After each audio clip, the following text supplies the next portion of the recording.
চুক্তি অনুযায়ী ওমরা পালনকারীদের আবাসন বা থাকার ব্যবস্থা না করায় একটি ওমরা কোম্পানি এবং তাদের বিদেশি এজেন্টের কার্যক্রম স্থগিত করেছে সৌদি আরবের হজ ও ওমরা মন্ত্রণালয়। গত ২৮ ডিসেম্বর এক বিবৃতিতে মন্ত্রণালয় এই কঠোর সিদ্ধান্তের কথা জানায়। মন্ত্রণালয়ের তদন্তে উঠে আসে যে নির্ধারিত প্যাকেজের যাত্রীদের জন্য হোটেলের ব্যবস্থা থাকার কথা থাকলেও সৌদি আরবে পৌঁছানোর পর অনেক যাত্রী তা পাননি।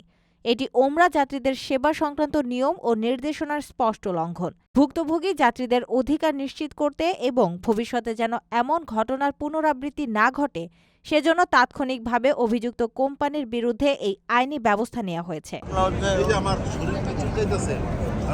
মন্ত্রণালয় অর্থহীনভাবে জানিয়েছে, আল্লাহর মেহমানদের সেবায় কোনো প্রকার অবহেলা বা চুক্তি ভঙ্গ বরদাস্ত করা হবে না। সেবার মান বজায় রাখা তাদের কাছে একটি রেড লাইন বা সর্বোচ্চ অগ্রাধিকার।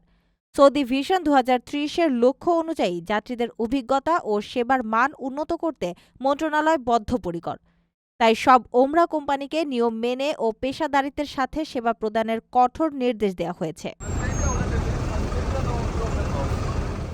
প্রবাসীদের জন্য নির্মাণ হচ্ছে দেশের প্রথম স্মার্ট সিটি, যেখানে থাকছে স্কুল, মসজিদ, হাসপাতাল, সুইমিং পুল, হেলিপ্যাড, জিম, পাঠাগার, সুপারমার্কেট, শিশু পার্ক সহ সকল নাগরিক সুবিধা। মালিকানা শেয়ার মাত্র ৫ লাখ টাকা। প্লাটিনাম ইনভেস্টরদের জন্য ঢাকা বিমানবন্দরে ভিআইপি প্রোটোকল সুবিধা। বিস্তারিত জানতে যোগাযোগ করুন স্ক্রিনে দেয়া হোয়াটসঅ্যাপ বা ইমো নাম্বারে।